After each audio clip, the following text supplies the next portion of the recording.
کچھ چیزیں ایسی، میں مختلف شہروں میں جاتا ہوں، جس شہر میں گئے وہاں لوگوں نے یہ کہا جناب یہاں جو مولانا ہے نا، بعض لوگ یہ باتیں بڑی چسکے لے کے سنتے ہیں، یہاں جو مولانا ہے نا وہ کچھ نہیں کرتے، آپ بڑے اچھے ہیں، یہاں جو پیر صاحب ہیں وہ بڑے گڑبڑ ہیں، آپ بڑے اچھے ہیں۔ تو میں ان سے کہتا ہوں کہ میں اس لیے اچھا ہوں کہ میں تھوڑی دیر کے لیے آیا ہوں، میں نے چلے جانا ہے، اور دوسری بات یہ کہ مجھے آپ جتنا مرضی اچھا کہہ لیں، میں نے رخصت ہو جانا ہے 2-3 گھنٹوں کے بعد۔ یہاں جس آدمی کا آپ شکوہ کر رہے ہیں نا، آپ اس کو جنازے کے لیے خبر کریں نہ کریں، اسے پتہ چل گیا نا محلے میں جنازہ ہو گیا، تو اسے کوئی کام بھی ہوا تو اس نے کہنا یار نہیں محلے میں فوتگی ہوگی، میں نے جنازہ پڑھانا ہے، اس نے جانا نہیں۔ تو کمزوریاں تو سب جگہ ہوتی ہیں، لیکن ان کمزوریوں کی وجہ سے آپس میں بغض پیدا کر لیا جائے گا۔ اور پھر کمال بات ہے نا کہ اپنی ساری کمزوریوں سمیت اپنے آپ سے پیار ہے، اپنے آپ سے محبت ہے، اور دوسرے کی ایک کا پتہ چل جائے تو ہمیں گھن آنے لگ جاتی۔ تو حضور نے خطبہ حجت الوداع کے موقع پر یہ بات ارشاد فرمائی۔ دوسرا حضور نے فرمایا لوگوں یاد رکھنا، یہ خطبہ حجت الوداع میں نبی پاک نے فرمایا، یہ حضور خطبہ دے رہے ہیں، اور اس وقت دے رہے ہیں جب حضور صحابہ کو بتا چکے ہیں کہ یہ آخری ملاقات ہے، جو دور دراز سے آئے ہیں ان کو بتایا ہے کہ یہ میری تمہاری جو مجلس ہے، جو محفل ہے، جو تم سے بات ہو رہی ہے، یہ آخری ہے۔ محبوب فرمانے لگے لوگوں یاد رکھنا قیامت قائم ہوگی۔ ان جملوں کا حسن ملاحظہ کر لیں۔ فرمایا قیامت قائم ہوگی، تم اپنے رب سے ملاقات کرو گے، اور فرمایا تمہارا رب تم سے تمہارے اعمال کے بارے میں پوچھے گا۔ یہ خطبہ حجت الوداع میں کریم نے فرمایا، صبح تم اٹھے کیا عمل کیا، اللہ پوچھے گا۔ کسی سے ملاقات ہوئی، طرز کیا تھی، سوچ کیا تھی، اللہ پوچھے گا۔ لین دین میں کیا معاملات تھے، تمہارے اعمال کے، اللہ سے ملاقات ہوگی، وہ کھڑا کر کے پوچھے گا۔ اور حدیث میں کئی جگہ پہ حضور نے فرمایا وہ تم سے سوال کرے گا، تمہیں جواب دینا ہے۔ میرے عزیز بھائیوں، تیار رہنا چاہیے، تیار۔ ہم نا منت کرتے ہیں آخری دن ہونا، تنخواہ دار لوگ کہتے ہیں یار یہ آخری ایام چل رہے ہیں، کوئی خرچہ نہ بتاؤ، اس لیے کہ حساب کے متھے لگنا ہے۔ آخری دنوں میں، بجٹ کے دنوں میں لوگ پریشان ہوتے ہیں کہ حساب دینا ہے۔ جب رب سے ملاقات کریں گے اور وہ حساب مانگے گا، کتنا مشکل کام ہے۔ اور ایک مقام پہ حضور نے فرمایا جس سے اللہ نے حساب مانگا وہ تو الجھ گیا، دعا کرو وہ حساب مانگے ہی نہ، بے حساب ہی بخشش فرما دے۔ نبی پاک صلی اللہ تعالیٰ علیہ وآلہ وسلم نے ارشاد فرمایا اسی خطبہ حجت الوداع میں، حضور فرمانے لگے سن لو، میں نے تم تک اللہ تعالیٰ کا پیغام پہنچا دیا ہے۔ اب جس شخص کے پاس امانت رکھی ہو اس پر لازم ہے کہ وہ امانت اس تک پہنچا دے جو اس کا مالک ہے۔ ہم بہت سارے لوگ ایسے ہوتے ہیں ہمارے پاس امانتیں ہوتی ہیں، کچھ بھی نہ ہو تو کچھ لوگوں کے راز کی امانت ہوتی ہے، کچھ بھی نہ ہو تو کچھ لوگوں کی باتیں ہم تک پہنچ جاتی ہیں، وہ راز ہوتا ہے، وہ امانت ہوتی ہے۔ مجلس کی گفتگو بھی امانت ہے، لیکن ہم امانتوں کا خیال نہیں کرتے، خیانت ہو جاتی ہے۔ بہت محتاط ہو کر اپنی زندگی میں امانتوں کا خیال کیا جائے۔ یا ایھا الذین آمنوا لا تخونوا اللہ والرسول وتخونوا اماناتکم وانتم تعلمون۔ اللہ فرماتے ہیں ایمان والو، نہ رب سے خیانت کرنا، نہ رب کے رسول سے خیانت کرنا، نہ آپس میں ایک دوسرے سے خیانت کرنا، جانتے بوجھتے ہوئے یہ کام نہ کرنا۔ وانتم تعلمون، جانتے ہو، تمہیں پتہ ہے۔ کبھی بھی بددیانتی کا مظاہرہ نہ کریں اپنی زندگی میں، کبھی بھی۔ اور یہ بھی یاد رکھ لیں، بچوں کو کیا پتا کہ ہمارا ابا حلال لا رہا ہے کہ حرام لا رہا ہے، آپ لا رہے ہیں نا، تو وہ تو بیچارے بھولے پن میں کھا رہے ہیں، تو حساب آپ نے دینا ہے۔ جنہ لی تو پاپ کمائے ہن کتھے نہیں ہو تیرے کر دے، بلا نا۔ تو بچوں کا تو یہ معاملہ ہے بھائی، اللہ ماشاءاللہ کہ وہ وقت پہ ہی شادی کے 10-15 دن کے بعد ہی ان کو پیغام مل جاتا ہے کہ اگر ہمارا علیحدہ گھر ہو تو میں مرضی سے سجاؤں، تو میں مرضی سے سنواروں، تو میرا کوئی مطلب اپنا سلسلہ ہو، تو بڑے ٹائم پہ ساری باتیں شروع ہو جاتی ہیں، وہ تو معاملہ ہی بالکل اور ہے۔ تو بالکل کسی بھی امانت میں کبھی بھی خیانت کرنے کی کوشش نہ کریں، اور یاد رکھیں مال حرام جہاں آتا ہے وہاں بڑی تباہی آتی ہے، جہاں لوگ بددیانت ہو جاتے ہیں وہاں معاملات بڑے خراب ہو جاتے ہیں۔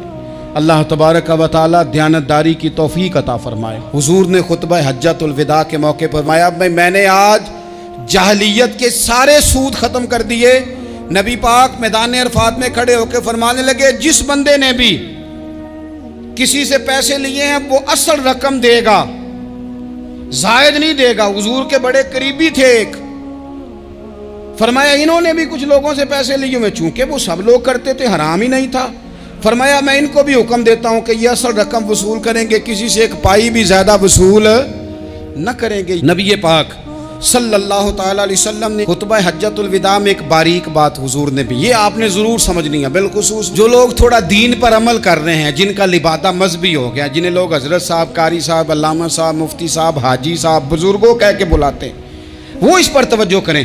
میرے نبی پاک صلی اللہ علیہ وسلم نے خطبہ حجۃ الوداع کے موقع پہ ارشاد فرمایا، لوگو شیطان اب مایوس ہو گیا ہے، وہ تم سے بتوں کی پوجا نہیں کرا سکے گا، ہاں وہ تمہیں چھوٹے چھوٹے گناہوں میں مبتلا کرے گا، وہ تم سے چھوٹے چھوٹے عیب کرائے گا، تم سمجھو گے یہ تو غلطی کوئی نہیں، فرمایا اس سے بچ کے رہنا۔ اب وہ مایوس ہو گیا، بتوں کی پوجا نہیں کرا سکتا، تمہیں اپنی پوجا نہیں کرا سکتا، لیکن چھوٹی چھوٹی غلطیاں، ایک مقام پہ فرمایا نا، چھوٹا گناہ ہونا تو مومن اسے پہاڑ سمجھتا ہے، اتنا بڑا ہو گیا، اور منافق کہتا ہے یہ تو کچھ بھی نہیں۔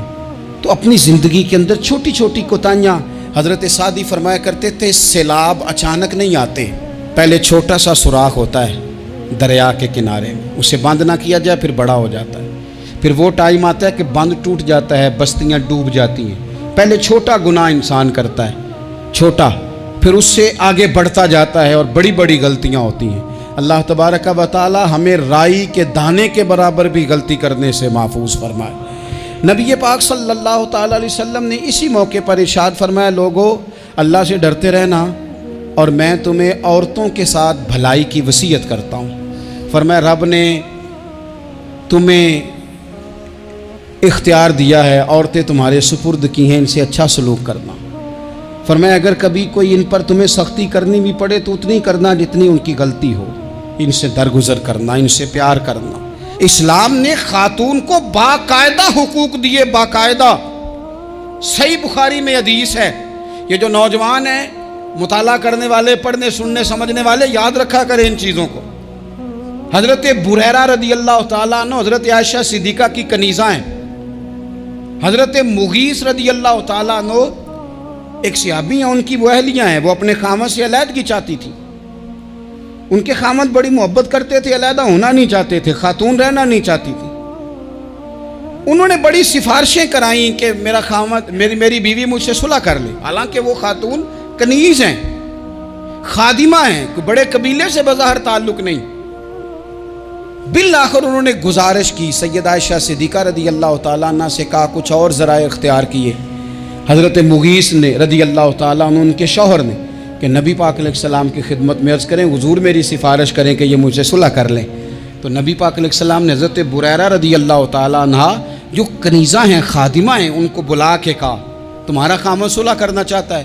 یہاں برادری کا بڑا کے کہتا ہے، پتر وہ میری بھی نہیں تو گال رکھنی، وہ میرے ککھاں دا بھی نہیں تو، وہ کیا کہہ رہے ہیں آپ؟ اللہ نے اسے حق دیا ہے، اور جسے حق اللہ دے، اس کا رسول دے، اس سے کون ہوتا ہے کوئی حق چھیننے والا؟ نبی پاک صلی اللہ علیہ وسلم نے حضرت بریرہ سے کہا تمہارا خامد صلح کرنا چاہتا ہے اور وہ روتا ہے تمہارے لیے، اور اس نے بڑی سفارشیں کی ہیں، تم اس سے صلح کر لو۔ حضرت بریرہ رضی اللہ تعالیٰ عنہ عرض کرنے لگی، یا رسول اللہ صلی اللہ علیہ وسلم آپ جو حکم کریں میں حاضر ہوں، ایک بات پوچھ سکتی ہوں؟ ایک گزارش کر لوں؟ ایک صرف حضور میرا بولیا چولیا معاف کری، ایک بات کر لوں؟ تو کہا کرو۔